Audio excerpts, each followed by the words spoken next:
पढ़ेंगे splicing method. अभी हम लोग क्या पढ़ेंगे? स्प्लाइसिंग। पहले कंसेप्ट को समझ लो। स्प्लाइसिंग मेथड क्या होता है? इसमें हम लोग प्री मैच्योर mRNA को मैच्योर mRNA में बदलते, मैच्योर mRNA में बदलते हैं ताकि ये प्रोटीन सिंथेसिस करने लायक हो जाए।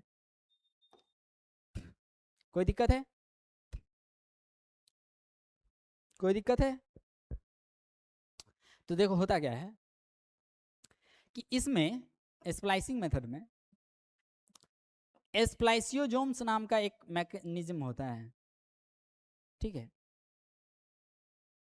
तुम जानता है कि कोई भी mRNA DNA से बनता है ट्रांसक्रिप्ट होकर। DNA से मानकर चलो प्री mRNA बना है, ठीक है। इसको आप कह लो कि प्राइमरी ट्रांसक्रिप्ट हुआ है, ये प्राइमरी ट्रांसक्रिप्ट हुआ है, ठीक है। और अभी ये मैच्योर नहीं है, अभी यहाँ पे प्री शब्द लगा हुआ है, मैच्योर नहीं है, ये प्राइमरी स्टेज में है, ठीक है। DNA से क्या बना है? Pre mRNA। इसके अभी दो भाग होंगे, क्योंकि अभी बच्चा है ना, देखता है बच्चा जब जन्म लेता है तो बहुत कुछ लगा रहता है, प्लेसेंटल कोड लगा रहता है ना मम्मी से, वो वगैरह पूरा, मतलब बॉडी पे बहुत सारे गंदगी होते हैं। तो उस तरह से अभी हुआ है, तो इसमें मान लो दोनों चीज है, इंट्रोन्स भी है और एक्सोन्स भी है। यदि हम तुमको डायग्राम के हिसाब से तुमको समझाएं तो ऐसा समझो कि ये कुछ इस तरह से है, ऐसा रहता ना, बट थोड़ा थोड़ा इमेज को मॉडिफाई, सब कुछ आजकल जीवन में मॉडिफाइड ही है, तो सब कुछ मॉडिफाई कर दे रहे हैं, ठीक है। ऐसा समझो यहाँ पर एक जोन्स है, ये 5 डैश है, ये 3 डैश है, ऐसा समझो यहाँ एक जोन्स है, ऐसा समझो यहाँ भी एक जोन्स है, फिर यहाँ भी एक जोन्स। ध्यान से देखो डायग्राम, एक एक गैप करके हम बनाए, ठीक है। तो फिर समझो इधर इंट्रोन्स है, इधर इंट्रोन्स है, इधर एक जोन्स है। सिंपली यदि कॉन्सेप्ट से चलो तो कॉन्सेप्ट से भी तुम इसको सीख सकते हो, ट्रिक का जरूरत नहीं है। ई एक्स, तो यहाँ पर ई एक्स से होता है एग्जिस्ट। एग्जिस्ट कह रहे हैं, एग्जिट नहीं, एग्जिट का मतलब होता है बाहर निकल जाना, तब गड़बड़ा जाएगा। एग्जिस्ट बोलना, एग्जिस्ट मतलब रहता है, तो एक्सोन्स रहता है, ठीक है। स्प्लाइसियोजोम्स की मदद से हम लोग क्या करते हैं, इंट्रोन्स को काट के इससे बाहर कर देते हैं, सारे एक्सोन्स को जोड़ देते हैं आपस में, तो पूरा रिंग में क्या हो जाता है, एक्सोन्स, फिर हो जाता है एक्सोन्स, फिर हो जाता है एक्सोन्स, ठीक है। ये कॉन्सेप्ट है। अब इतना समझने के बाद आप समझते हैं इन सारे चीज़ों को, तो मैं 2 मिनट में एक स्टोरी आपको सुनाता हूँ, स्टोरी याद रखेंगे हो जाएगा। ऐसा समझिए कि एक क्लासरूम है, जस्ट थिंक दैट एक क्लासरूम है, एक क्लासरूम है, उस क्लासरूम में 3 विद्यार्थी है, जिसमें से एक लड़की है और 2 लड़का है। कोई दिक्कत है बुआ? लड़की का नाम है mRNA, जो अभी नया नया स्कूल में आई है, यानी बच्ची है, पढ़ने सीखने के लिए आई है।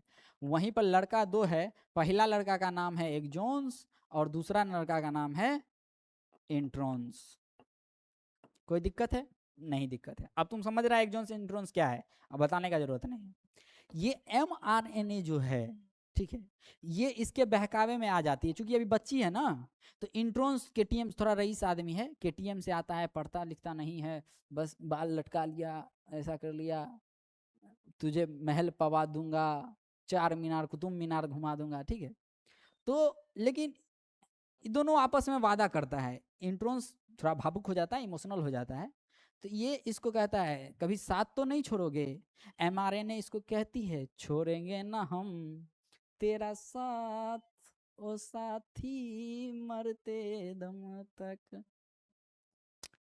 अब क्या होता है कि यहाँ पर एक्सोन्स मन लगाकर पढ़ रहा होता है, जीवन का सीख देख लो, मन लगाकर पढ़ रहा होता है, और ये MBBS निकाल चुका होता है, ठीक है। तो एक्सोन्स मन लगा के पढ़ा, लाइफ में सक्सेस हो गया। ये जो लड़की mRNA है, इसके बाबूजी का नाम है स्प्लाइसियोजोम्स।